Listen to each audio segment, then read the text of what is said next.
Venture into the unknown with True Bigfoot Encounters, where we share the haunting stories of those who have crossed paths with the unimaginable. These are the true encounter stories of those who have seen what others fear to believe is real. Eerie encounters with giant, hairy, intelligent beings. Sasquatch is a truth that refuses to stay buried. The woods are alive with secrets, and the accounts you're about to hear may pull you closer to a sobering reality that has watched mankind for centuries. Welcome to True Bigfoot Encounters.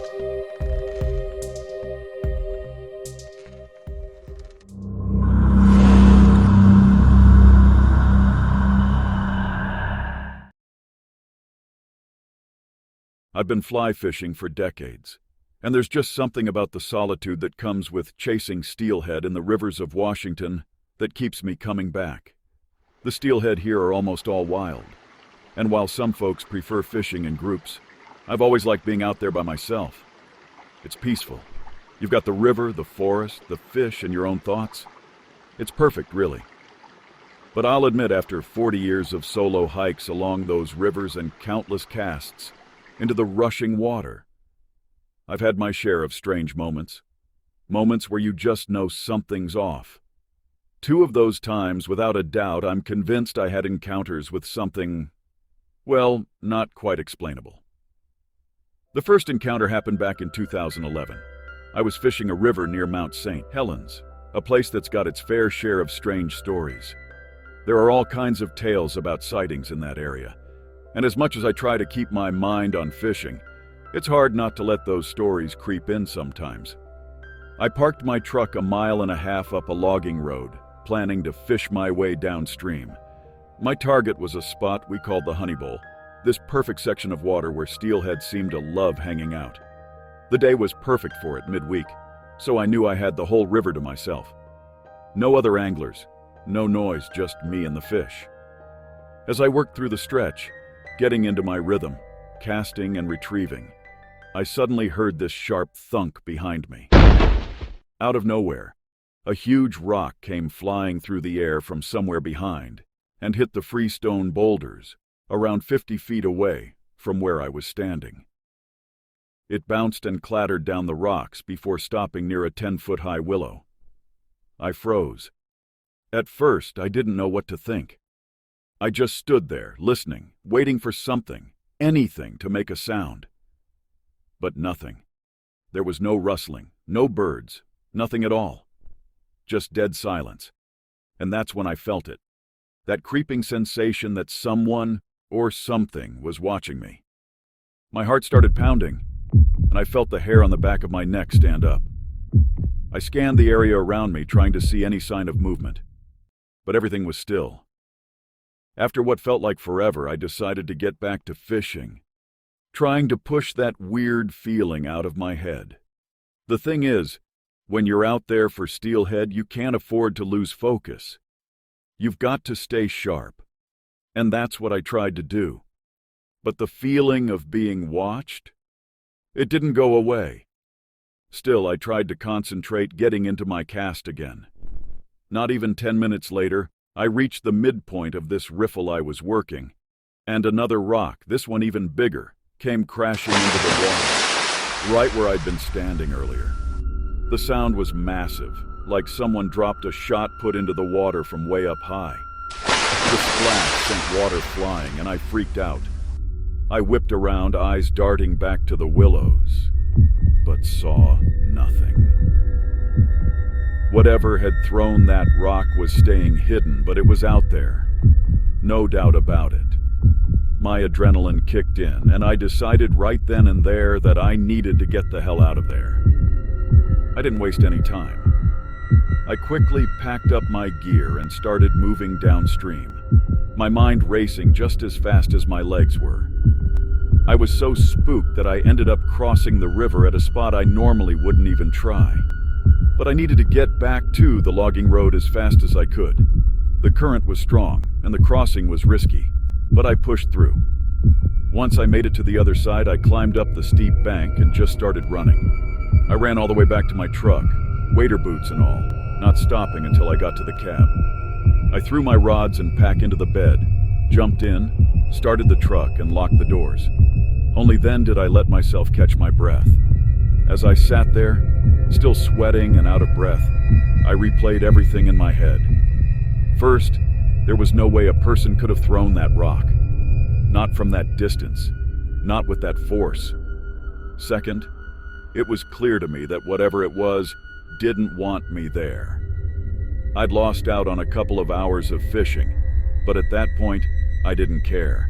I felt something primal, something I hadn't experienced before, a real fear. But, weirdly enough, I also realized that if whatever had thrown that rock wanted to hurt me, it easily could have. It didn't, though. I guess it just wanted me gone.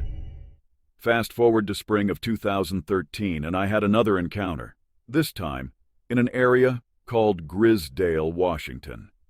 I was hiking down a trail to a canyon, planning on fishing some of my favorite steelhead spots. Back in the day, you could drive most of the way down to the river, but now the trail was overgrown, and you had to hike it. I was halfway down the trail, past the clear cuts and into the old growth, when I heard it. 3 hard knocks. They were distinct and spaced out like someone slowly hitting wood against wood. It stopped me dead in my tracks. The knocks came from just up ahead and off to the left of the trail, maybe a few hundred feet away. I squinted into the low light of the forest, trying to see if anything was moving, but the woods were still. Everything in me tensed up, and I felt that same sensation from before, like I was being watched. For a few minutes, I stood there weighing my options. My first instinct was to turn back, but I had already hiked so far, and I was itching to get to the river. I decided to keep going, but not without making my presence known. I started yelling, making random noises as I moved down the trail, hoping to scare off whatever might be out there. I made it to the creek about 50 minutes later, and just when I thought I was in the clear, I heard it again. This time, 2 knocks, slower and louder, coming from behind me. The sound was on the opposite side of the trail, and I couldn't shake the feeling that something was following me. My heart started racing again. But at least I had made it to the river's edge, where I felt a little safer. There was a huge gravel bar along the water, and being out in the open felt better than being trapped in the woods with whatever was out there. Those 2 experiences are the only times I've ever felt like I was in the presence of something not entirely human. Whether you call it Bigfoot or something else, I'm convinced that something is out there. And those encounters? They're ones I won't soon forget.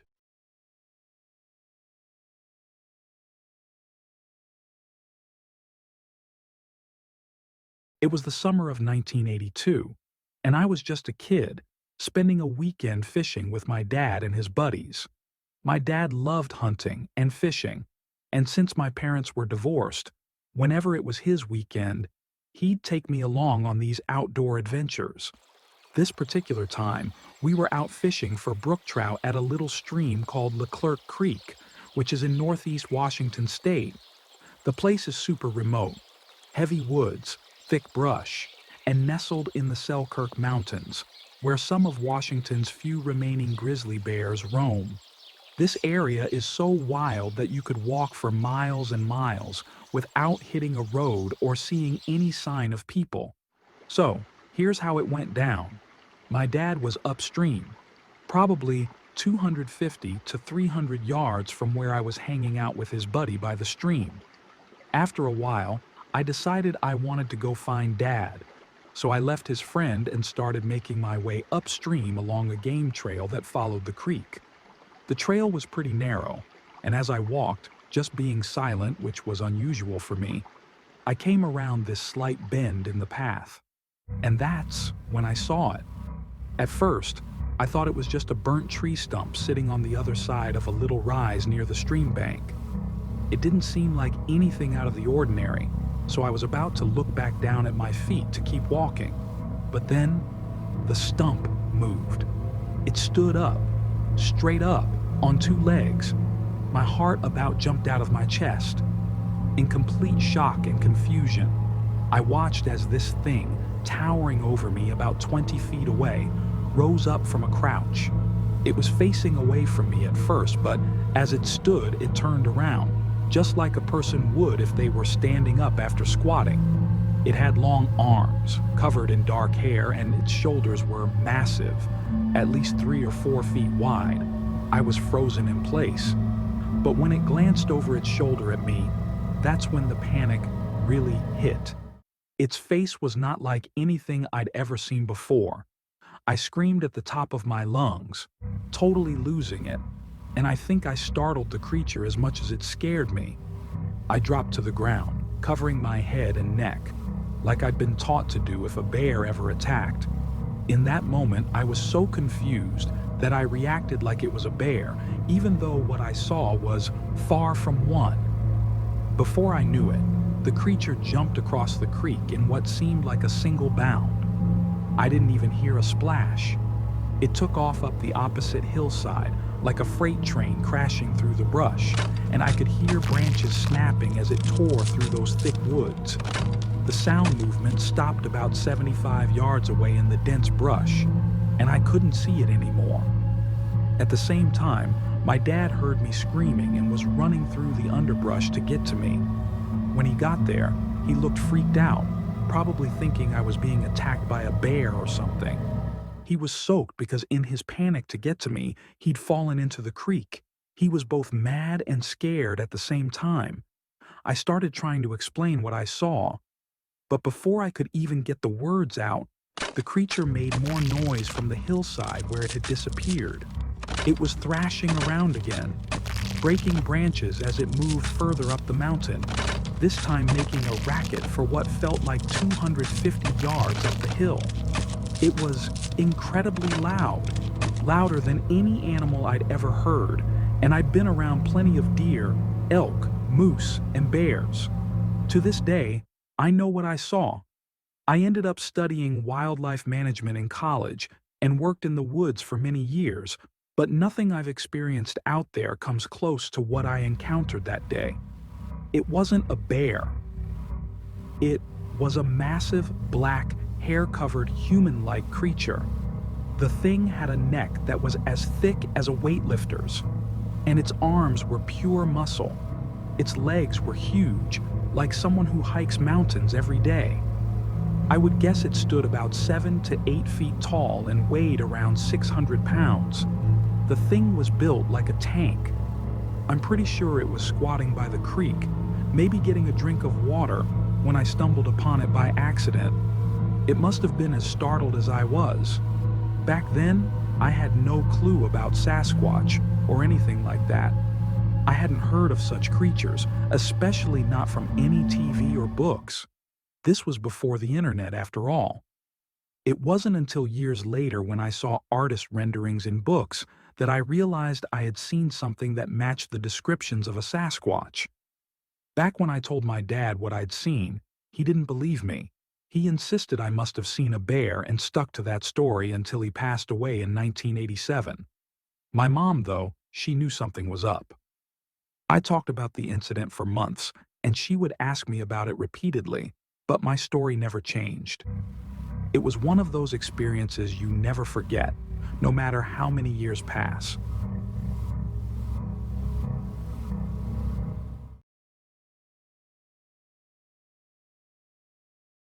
It all started with a simple visit. My infant daughter and I had driven up north from Kamloops, BC, to see my mum for the day. You know, just a nice family dinner kind of thing. My little girl, being so young, conked out halfway through the meal, falling asleep in her carrier, bundled up in this soft, brand-new pink blanket we'd just gotten for her. We finished our dinner, said our goodbyes, and headed out. By the time we hit the road, it was around 10 p.m., and I had a good 2-hour drive ahead of me. The thought of getting home and crashing for the night, knowing tomorrow was a Sunday and I could sleep in, made the long drive feel less daunting. The first part of the drive was pretty normal. The radio was on low, mostly to keep me awake, and everything was peaceful. The road was quiet, No cars, no noise, just the hum of the engine and the faint melodies of whatever was playing. It was all going smoothly until about 11:30 p.m., when something happened that jolted me more awake than any cup of coffee ever could. It was pitch black out there. This road I was on was one of those rural ones, the kind where the streetlights are spaced out so far apart, you're mostly relying on your own headlights to light the way. As I came around this slow, sweeping curve, something up ahead caught my eye. On the right side of the road, there was this creek with a guardrail to keep people from accidentally driving off into the gully. Every few meters, cement blocks were anchored along the rail, holding up the lights that illuminated patches of the road. I squinted, trying to make out what I was seeing. There, perched on one of those cement blocks, was a dark figure, barely visible in the low light. My first thought was, is that a bear? It wasn't uncommon for bears to roam these parts, especially with deer in the area. But before I could really process what I was looking at, this thing, whatever it was, leaped off the block and sailed through the air. It landed right in the middle of the road, directly in front of my car. Everything seemed to slow down for a moment. I watched, heart pounding, as this figure stood up. And when I say it stood up, I mean it rose up to its full height, towering at about 2.5 meters tall, easily over 8 feet. It stretched out its arms, wide and muscular, waving them wildly in the air like some kind of warning. As my headlights hit it more clearly, I saw the details that chilled me to the bone. It was covered in thick, dark fur, and as it moved, I realized it wasn't a bear at all. Its limbs were too long, too human-like, and its face had these unmistakably human features, but twisted, almost monstrous. It looked like a giant, hairy, naked man, ugly, rugged, and absolutely massive. For a second, I was sure I was seeing things. Maybe the shadows were playing tricks on me, but the closer I got, the more real it became. Then, just as I was trying to wrap my head around what I was seeing, it did something completely unexpected. Instead of bolting back into the forest, like any normal wild animal would, it crouched down low and laid its entire body across the lane, stretching out like it was trying to block the road. At this point, it was too late for me to swerve or stop. I was going at a good speed, and my car was already too close. I braced myself for the impact, fearing the worst. I hit it, or him, or whatever it was, with my Honda Accord. I expected a massive thud, maybe even the sound of my car crumpling, and my thoughts immediately went to my sleeping daughter. Was she going to be okay? Was the car going to be totaled? Would we end up stranded in the middle of nowhere, with some injured or worse creature lying in the road? But to my surprise, the car rolled over it surprisingly easily. There was a bump, a few thuds, but nothing like I expected. As the tires hit what I assume was its head, I felt a sickening sensation in my stomach. Did I just kill someone? Or something? I slowed the car down, my heart racing, and glanced in the rearview mirror. There it was, lying still in the glow of my brake lights, sprawled out on the road. Panic washed over me in waves. Should I stop? Should I get out and check if it was still alive? But then the fear kicked in. What if it wasn't dead? What if it was just waiting, angry and hurt, ready to lash out if I got too close? I had my baby in the car, and the last thing I wanted was to put her in any kind of danger. I made a split-second decision, one that still haunts me to this day. I floored the gas and sped off, not stopping until I was safely in my driveway. When we finally made it home, I was still shaking.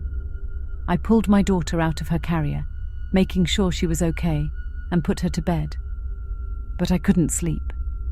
I paced around the house, my mind replaying the entire encounter over and over again. My family was out of town, unreachable by phone, so I was completely alone with my thoughts.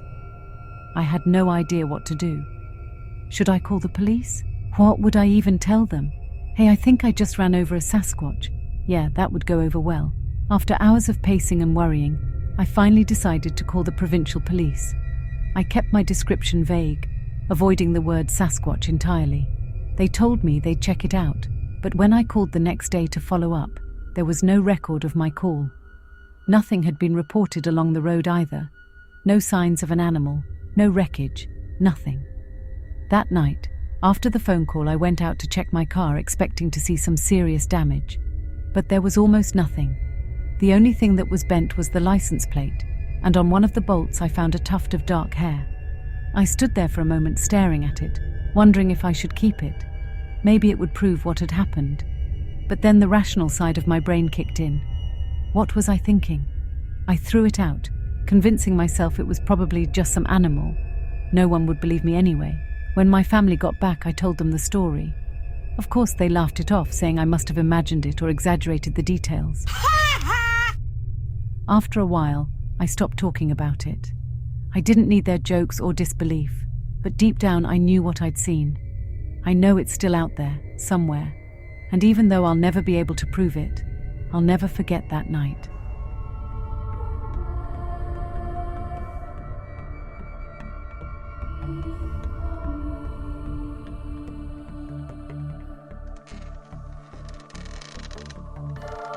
If you enjoyed this video, please leave a thumbs up and subscribe to help us grow.